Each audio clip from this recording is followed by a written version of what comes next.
I got my first computer when I was 10, and I got an Acorn Electron, so it's arguable whether I started playing games then, because I didn't have many games for that machine.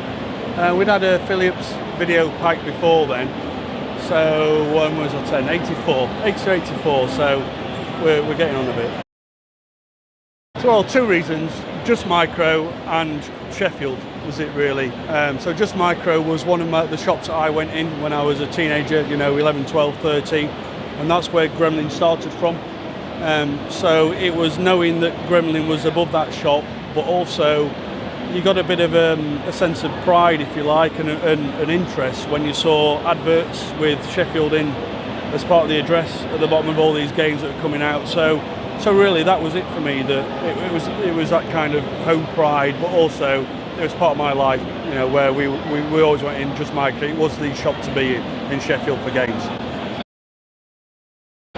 Well, it was kind of like this event that we're at now, it was kind of a games library, a games space. You didn't necessarily go in there to buy a game.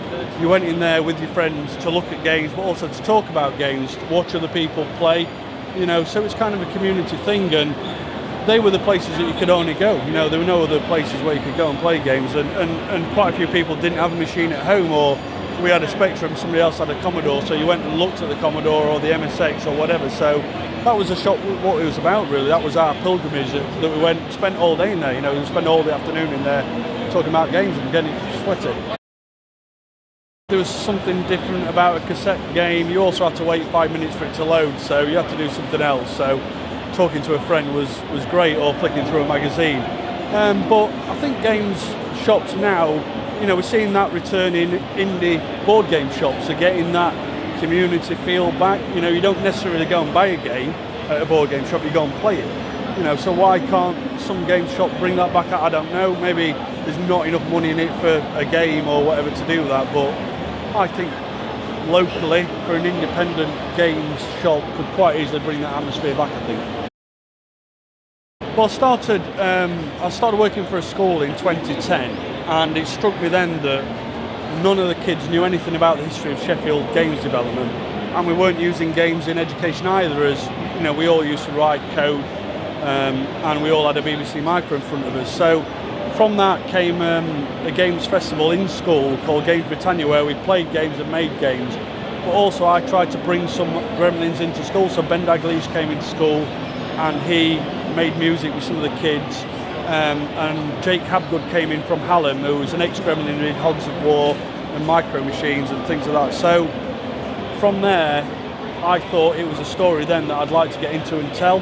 So after I'd finished with the festivals, I approached Ian Stewart and said would he back me writing a book about it, and it was helpful, yeah.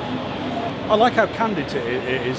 I think that's one of the interesting things about the book, is that we tend to all know the From Bedrooms to Billions story. We all kind of look at the industry that way, but there's quite a dark side to the industry as well, and a lot of wheeler dealing. So I quite like that some people tell you when it went wrong and badly wrong. Some people also tell you that some of the dealings, the money dealings, weren't right, and got turned over on games. So I quite like that about the book, and people have generally been honest. So there's very few litigious areas, let's say, where the book steps into, but I do like that it's an honest appraisal of the people in it at the time that tell you what happened. But also, I also think we've covered. We had about 75 contributors, so I think the width of the story. We get a good picture. It's not just one or two.